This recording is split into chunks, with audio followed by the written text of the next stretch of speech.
A paz do Senhor Jesus Cristo esteja com você e a sua família.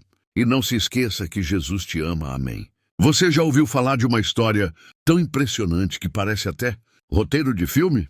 Imagine um bebê que nasceu sob ameaça de morte. Foi colocado em um cesto no rio e acabou se tornando o líder de uma nação inteira. Hoje, eu vou te contar a incrível história do nascimento de Moisés, uma das figuras mais importantes da Bíblia. Então, já deixa o like e se inscreve no canal, porque essa história vai te surpreender.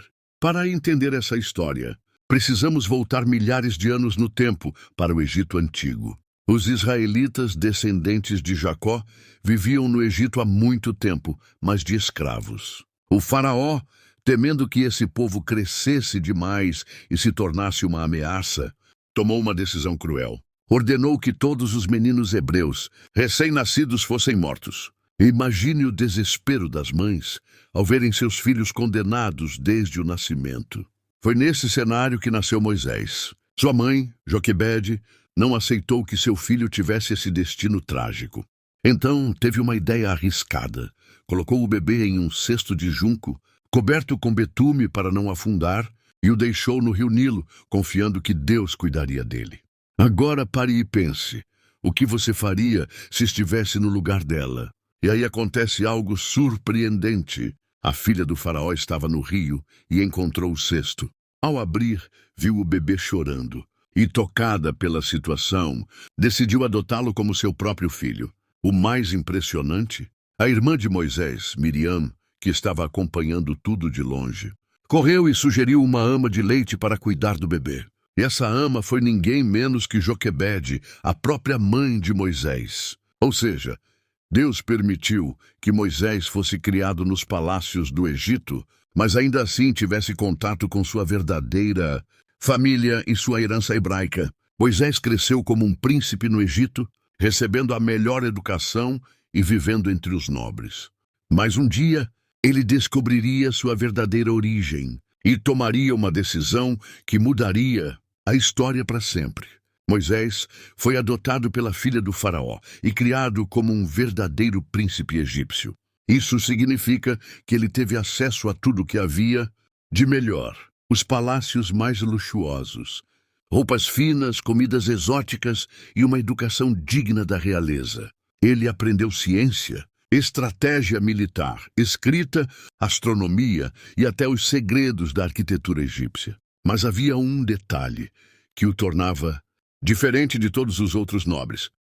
Ele não era egípcio. Imagine crescer acreditando que você pertence a uma grande dinastia. De repente, descobrir que sua verdadeira origem é completamente diferente. Em algum momento de sua juventude, Moisés descobriu que não era egípcio, mas sim hebreu, o povo que era escravizado pelo próprio faraó.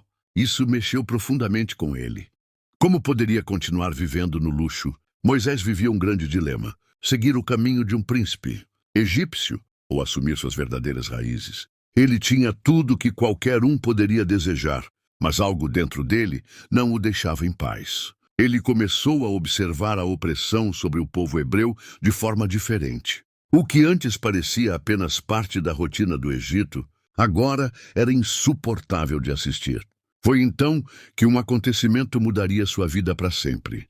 Certo dia, Moisés viu um egípcio maltratando um escravo hebreu. Sem conseguir conter sua indignação, ele interveio e acabou matando o egípcio. O problema? Esse ato não passou despercebido e logo a notícia se espalhou. O próprio faraó ficou sabendo e decretou sua morte. Moisés, que antes era um príncipe respeitado, agora se tornou um fugitivo, deixando para trás toda a sua vida de luxo e privilégios. E é assim que começa a segunda fase da vida de Moisés. De príncipe no palácio para foragido no deserto, sua jornada ainda estava apenas começando. Mas como ele passou de fugitivo a líder de uma nação inteira? Se quer saber essa parte da história, já se inscreve no canal, ative o sininho de notificação para não perder nenhum vídeo. Após matar o egípcio e se tornar um fugitivo, Moisés fugiu para a terra de Midian, um deserto distante do Egito, onde ninguém o conhecia. De príncipe do Egito a exilado no deserto, ele passou a viver como um simples pastor. Agora, em vez de luxo, ele enfrentava as dificuldades da vida árida e sem recursos. Mas por mais que tivesse perdido tudo, esse período no deserto seria crucial para o que estava por vir. Em Midian, Moisés encontrou um novo começo. Ele casou com Zípora, filha de um sacerdote midiânico, e passou a cuidar das ovelhas de seu sogro. Agora, ele era apenas mais um homem simples, longe da grandiosidade dos palácios egípcios. Mas apesar de sua nova vida tranquila, algo dentro dele não parecia estar completo. Ele ainda carregava o peso de sua identidade e o sentimento de que havia um propósito maior para sua vida. E é nesse momento que algo extraordinário acontece. Em um dia comum, enquanto pastoreava o rebanho no deserto, Moisés se deparou com uma sarça, arbusto, que queimava sem se consumir. Curioso e intrigado, ele se aproximou e foi surpreendido por uma voz que vinha de dentro da sarça. Moisés, Moisés, não te aproximes. Tira os teus sapatos, porque o lugar onde estás é terra santa. Era Deus falando diretamente com ele. E ali no deserto, Moisés teve sua primeira experiência direta com o Todo-Poderoso. Deus revelou a Moisés que havia ouvido o clamor do povo de Israel, que estava sendo oprimido no Egito. Ele, Moisés, seria o escolhido para libertá-los da escravidão e conduzi-los até a terra prometida. Imagina o choque de Moisés, o homem que havia fugido do Egito, que agora vivia uma vida simples. Foi chamado para algo muito maior: liderar um povo, enfrentar o faraó e cumprir um propósito divino. Mas Moisés não se sentiu preparado. Ele questionou a Deus, pediu sinais e até tentou se esquivar, alegando não ser eloquente o suficiente para falar em público. Mas Deus, com paciência, assegurou-lhe que estaria com ele em cada passo do caminho. Esse encontro com Deus não apenas mudou a vida de Moisés, mas também o transformou de um fugitivo temeroso em um líder corajoso.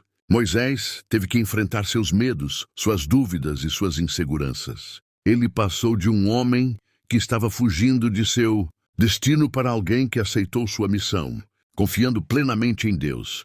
Foi nesse deserto, longe do luxo e do conforto, que ele descobriu o seu verdadeiro propósito.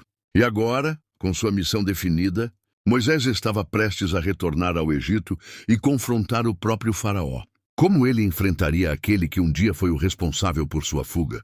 Mas Moisés não olhou para si, e sim ouviu a voz de Deus. Depois de uma experiência sobrenatural no deserto, Moisés agora estava pronto para enfrentar seu maior desafio: voltar ao Egito e libertar o povo hebreu da escravidão. Após ser chamado por Deus para libertar o povo de Israel, Moisés seguiu de volta ao Egito, mas sua missão não seria fácil. Ele sabia que estava indo enfrentar um império poderoso, com o faraó sendo uma das figuras mais temidas da época. Moisés era um homem com medo, com dúvidas e sem experiência política ou militar, mas ele estava determinado. Ele não estava indo sozinho, Deus estava com ele. E essa certeza foi o que o manteve firme. Ao chegar ao Egito, Moisés se encontrou com seu irmão Arão, que se tornou seu porta-voz, já que Moisés ainda temia não ser eloquente o suficiente para falar com o faraó. Juntos, eles foram até os anciãos de Israel para explicar o plano de Deus de libertação. O povo hebreu, que estava sofrendo com a escravidão, ouviu com entusiasmo a promessa de um libertador. Mas agora Moisés e Arão precisavam convencer o faraó. E aí, eles se dirigiram ao palácio para o que seria um encontro tenso e decisivo. Quando Moisés e Arão chegaram diante do faraó, com coragem e autoridade, transmitiram a mensagem de Deus: deixe ir o meu povo para que me celebre no deserto. Mas o faraó, em sua arrogância e dureza, respondeu: quem é esse Senhor para que eu ouça a sua voz e deixe Israel ir? Não conheço o Senhor e não deixarei Israel ir. Foi um golpe duro para Moisés, mas ele não desistiu. A resistência do faraó foi uma lição de que a luta pela liberdade seria longa e cheia de desafios. Com a recusa do faraó, Deus enviou uma série de pragas sobre o Egito, mostrando seu poder e autoridade sobre os deuses egípcios. A água do Nilo se transformou em sangue, rãs tomaram conta da terra, piolhos, moscas e outros desastres terríveis destruíram as colheitas e o povo egípcio. Cada praga tinha um propósito: mostrar que Deus não seria ignorado e que o faraó não tinha controle sobre o destino dos israelitas. Mas mesmo diante de todos esses sinais, o faraó persistiu em sua obstinação e recusou-se a libertar os hebreus. Moisés, diante da rejeição constante e da dura resistência do faraó, poderia ter desanimado. Mas ele não fez isso. Sua fé em Deus o manteve firme, mesmo quando a situação parecia desesperadora. Ele sabia que Deus tinha um plano, e a cada nova praga, a confiança de Moisés aumentava. O que parecia impossível para os homens era totalmente possível para Deus. A luta estava apenas começando, mas Moisés já estava se tornando o líder que o povo precisava. Cada uma das pragas foi uma forma de Deus ensinar ao Egito que ele é o Senhor de todas as coisas. Foi também uma lição de paciência e perseverança para Moisés e para o povo hebreu. Eles precisavam entender que a libertação não viria de uma hora para outra. Seria um processo doloroso, mas necessário para mostrar a grandeza do poder de Deus. E Moisés, agora com mais fé e determinação, continuava a enfrentar o faraó, com a certeza de que, no final, o povo seria libertado. Após a recusa contínua do faraó em libertar os israelitas, Deus avisou a Moisés e Arão que a última praga viria com grande intensidade. Em Êxodo 11:4-5, Deus falou claramente: à meia-noite eu passarei pelo Egito, e todo o primogênito na terra do Egito morrerá, desde o primogênito do faraó, que se assenta no seu trono, até o primogênito da escrava, que está atrás do moinho, e todo o primogênito dos animais. Esta praga seria uma expressão de julgamento final sobre o Egito, uma ação direta de Deus para quebrar a resistência do faraó. Antes de a última praga acontecer, Deus deu uma ordem crucial ao povo de Israel. Cada família deveria sacrificar um cordeiro e espalhar o seu sangue nas ombreiras e na travessa das portas. Isso servia como um sinal para que o anjo da morte passasse por cima da casa, poupando os primogênitos dos israelitas. Esse evento foi chamado de Páscoa e se tornaria uma celebração anual para o povo judeu, lembrando a proteção divina e a libertação do Egito. A palavra Páscoa significa passar por cima, fazendo referência à passagem do anjo da morte. Chegou a meia-noite e, como anunciado por Deus, o anjo da morte passou pelo Egito. Cada primogênito, de seres humanos a animais, morreu, do mais alto ao mais humilde. O Egito, que havia se alegrado em sua arrogância e opressão contra Israel, foi agora confrontado com a dor indescritível da perda. O faraó, que ainda se recusava a reconhecer o poder de Deus, perdeu seu próprio filho, o primogênito. Essa perda foi o golpe final que quebrou sua resistência. O sofrimento foi tão grande que naquela mesma noite, o faraó convocou Moisés e Arão e, finalmente, os mandou embora, permitindo que os israelitas saíssem do Egito. O Egito viveu uma noite de lamento e dor. Nenhuma casa foi poupada, e o som dos lamentos foi ouvido em todo o império. O faraó, em sua angústia, viu que não tinha mais forças para resistir ao plano divino.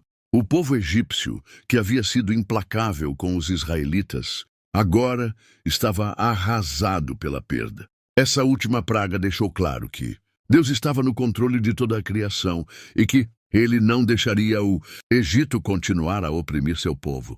Finalmente, o faraó, quebrado e desesperado, convocou Moisés e Arão e disse: levem os israelitas, saiam e adorem o Senhor como vocês disseram. Era a libertação tão aguardada. O povo de Israel, agora livre da escravidão de séculos, saiu apressadamente do Egito, levando com si bens que os egípcios, por sua vez, deram generosamente, temendo mais pragas. Esse momento marcou o início da jornada do povo de Israel rumo à terra prometida, mas também a consagração de um evento que, mais tarde, seria lembrado e celebrado anualmente na Páscoa, como um símbolo de libertação e salvação. A 10ª praga não foi apenas uma sentença de morte, mas também uma reafirmação do pacto entre Deus e Israel. Ela simbolizava o preço da desobediência e a força do poder de Deus. Ao passar por cima das casas, marcadas com o sangue do Cordeiro, Deus estava dando um sinal de que o sacrifício é o caminho para a salvação.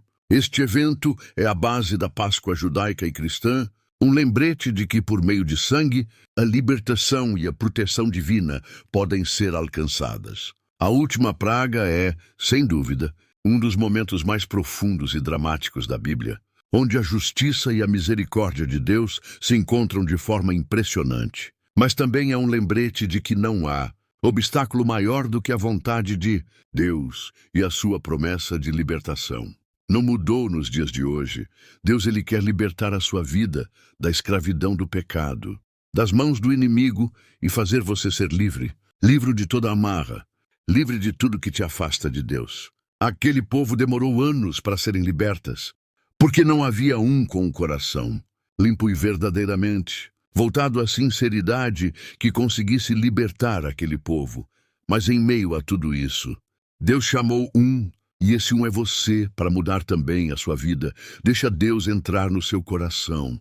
Deixe a sua opinião nos comentários. E se você gostou desse vídeo, compartilhe com seus amigos e inscreva-se no canal para continuar acompanhando a jornada do povo de Israel até a Terra Prometida. Nos vemos no próximo vídeo. Até a próxima.